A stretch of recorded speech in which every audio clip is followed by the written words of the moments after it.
সালমা, সালমা, তুমি পাগল হয়ে গেছো? তুমি দেখতে পাইছো না বাবুজি তোমার বড় বোনের জন্য প্রতিদিন চোখের পানি ফেলে?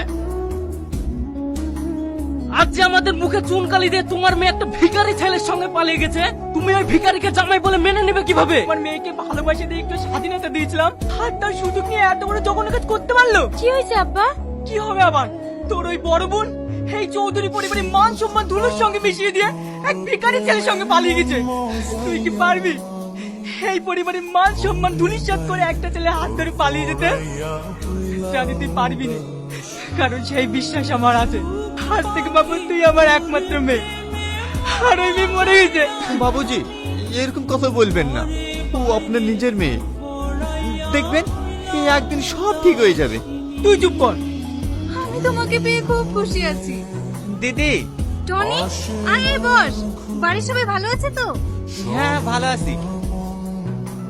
টনি, তোকে একটা কথা জিজ্ঞাসা করব। হ্যাঁ দিদি। তুই যে প্রতিদিন এই জিনিসগুলো নিয়ে আসিস, এইগুলো কি সত্যি আমার আব্বা পাঠায়? হ্যাঁ, বাপ কি মেয়ের উপর রাগ করে থাকতে পারে? বাবুজি আপনাকে অনেক ভালোবাসে, মানুষের লজ্জার খাতিরে আসতে পারে না। দেখেছো, আমি তোমাকে বলিনি আমার আব্বা ওরকম মানুষ না, আমাদের ঠিক একদিন মেনে নেবে। থাকেন দিদি, আমার ওর বাড়িতে অনেক কাজ আছে। এই টনি দাঁড়া। বলেন বাবুজি। প্রতিদিন বাজার করতে গিয়ে তোর এত দেরি হয় কেন? তো বল তুই কোথায় যাস? না না বাবুজি, আমি কোথায় জানি তো, আমি বাজার করে চলে আসি। তুই ডাহা মিথ্যে কথা বলছিস। না না বাবুজি, আপনার কোথায় ভুল হচ্ছে, আমি কেন ওদের বাড়িতে যাবো? ঠিক আছে, আমি তোকে সাবধান করে দিলাম, যাস না যখন বলছিস, আমি যেন কোনোদিন শুনতে না পাই তুই ওদের বাড়িতে গিয়েছিস। কি ব্যাপার, আমাকে ডাকলে যে?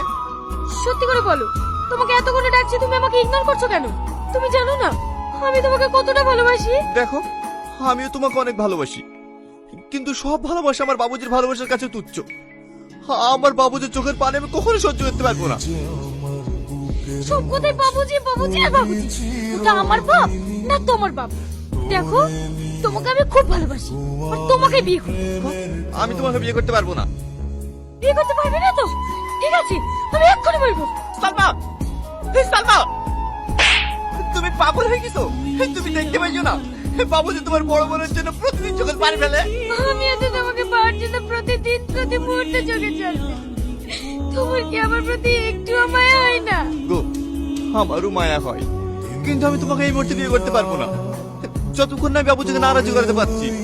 কিন্তু ততদিন তুমি আমাকে ভালোবেসে কথা বলো, আমি তাতেই খুশি থাকবো। ঠিক আছে, আমি তোমাকে আর কোনোদিন কষ্ট দেবো না। টনি, এত বড় স্পর্ধা! তুই আমার নুনকে আমার সাথে কেমন খারাপি করিস? বাবা, ওকে তুমি ছেড়ে দাও, ওর কোনো দোষ নাই। তুই চুপ কর। এতদিন আমি দুধ কলা দিয়ে কাল সব পুষেছিলাম, ওর টাকার প্রতি লোভ হয়েছে, তাই তোর মতো নিষ্পাপ মেয়েকে প্রেমের জালে ফাঁসিয়ে আমার কাছ থেকে টাকা উসুল করতে চাই। কত টাকার বিনিময়ে আমার মেয়ের জীবন থেকে সরে যাবি? দাঁড়াও সালমা, তোমার আব্বাকে বলো 10 লাখ টাকা দিলে আমি তোমার জীবন থেকে চলে যাবো। তুমি এটা কি বলছো? হ্যাঁ আমি ঠিকই বলছি, 10 লাখ টাকা পেলে আমার আর কিছু চাই না। সালমা, এই বেইমানকে আমি হারে হারে চিনে গেছি, তোকে আমি 10 লাখ টাকা দেবো, আইনি চাই।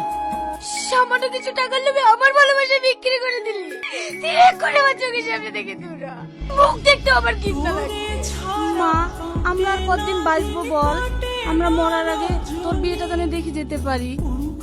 না গো, ওকে জোর করো না, আমাদের ভাগ্যটাই খারাপ। আমাদের কোনো মেয়ে আমাদের মতো বিয়ে করবে না, ওরা ওদের ইচ্ছে মতোই বিয়ে করবে। আমি তোমার পছন্দের ছেলেকেই বিয়ে করবো, তুই সত্যি বলছিস মা? কিন্তু আমার একটা শর্ত আছে। কি শর্ত মা? আমার বিয়েতে আমার বড় বোনকে এই বাড়িতে আনতে হবে। না না, এটা কখনোই সম্ভব না। কেন সম্ভব না? ও তো তোমারই মেয়ে, ভুল নয় করেই ফেলেছে। তবু তুমি আর অমত করো না, পুরি ঠিকই বলছে, ও তো আমাদেরই মেয়ে। ঠিক আছে, তাই হবে। বাপ ভালো আছো? বুড়ি ভালো আছিস তো মা? হ্যাঁ ছোট আব্বা ভালো আছি। আব্বা ভালো আছো? হ্যাঁ ভালো আছি, জামাইকে বসতে দে। জানিস মা, তোকে তোর আব্বা মেনে নিয়েছে, আমি অনেক খুশি। তুমি হয়তো জানো না মা, আব্বা আমাদের অনেক আগেই মেনে নিয়েছে, শুধু মান সম্মানের ভয়ে তোমাদের কাউকে কিছু বলতে পারিনি। আব্বা ছিল বলে আমি আমার সংসারে কোনোদিনও অভাব বুঝতে পারিনি। আমি আবার তোদের জন্য কি করেছি? কেন? টনিকে দিয়ে যে প্রতি সপ্তাহে সপ্তাহে খাবার পাঠিয়ে দিতে, সেইগুলো আমি টনির হাতে খাবার পাঠিয়েছি? তোর হয়তো কোথাও ভুল হচ্ছে। আব্বা, তুমি আর কত লোকাবে বলো? আজ আমি তোমার জন্যই বেঁচে আছি। তুমি যদি টনি হাত দিয়ে 10 লাখ টাকা না পাঠাতে, তাহলে হয়তো আজ আমি আর বেঁচে থাকতাম না। আমি তোকে 10 লক্ষ টাকা দিয়েছি, আমি তো কিছুই বুঝতে পারছি না। কি হয়েছে মা, তুই আমাকে সব খুলে বলতো। একদিন আমার পেটে প্রচন্ড যন্ত্রণা করছিল, তারপর টনি আমার পেটে খুব যন্ত্রণা করছে, আমি বোধহয় বাঁচবো না। আপনার কিছু হবে না, আপনি একটু শান্ত হন। এই ডাক্তার বাবু, আমার দিদিকে একটু দেখেন। খুব কষ্ট হচ্ছে আমার। আমার দিদি কি হয়েছে ডাক্তার বাবু? দেখুন, এই মুহূর্তে কিছু বলা যাচ্ছে না, তাড়াতাড়ি এনার পেটের ছবি করতে হবে।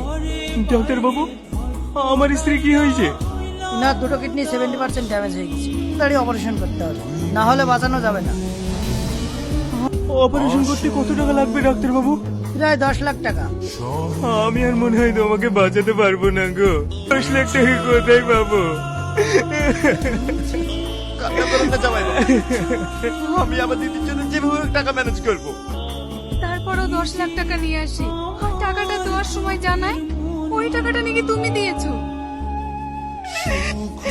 টাকাটা আমি দিয়েছি, তবে ওই টাকাটাই হতভাগের ভালোবাসার বিক্রির টাকা ছিল। এ তুমি কি বলছো আব্বা? আমার টনি ভাই কোথায়? অনেকে আমি বাড়ি থেকে কুকুরের মতো দূর করে বের করে দিয়েছি। আমি নিজের মেয়েকে যতটা না ভালোবাসতে পেরেছি, ও তার চেয়েও তোকে বেশি ভালোবেসে তোর কোনোদিন অভাব বুঝতে দেয়নি। তুমি কান্না করো না, তোমাকে শক্ত হতে হবে, কালকে যে আমার বিয়ে। না না, আমি আর বিয়ে দেবো না। আমি ওই হীরের টুকরো ছেলে টনির সঙ্গে তোর বিয়ে দেবো। চ, এখনই টনিকে ফিরিয়ে নিয়ে আসতে হবে। ওই দেখ, হতবাকা বসে আছে। আমি কোন মুখ নিয়ে ওর সামনে গিয়ে দাঁড়াবো? জামা, তোর ভালোবাসাকে তুই ফিরিয়ে নিয়ে আয়।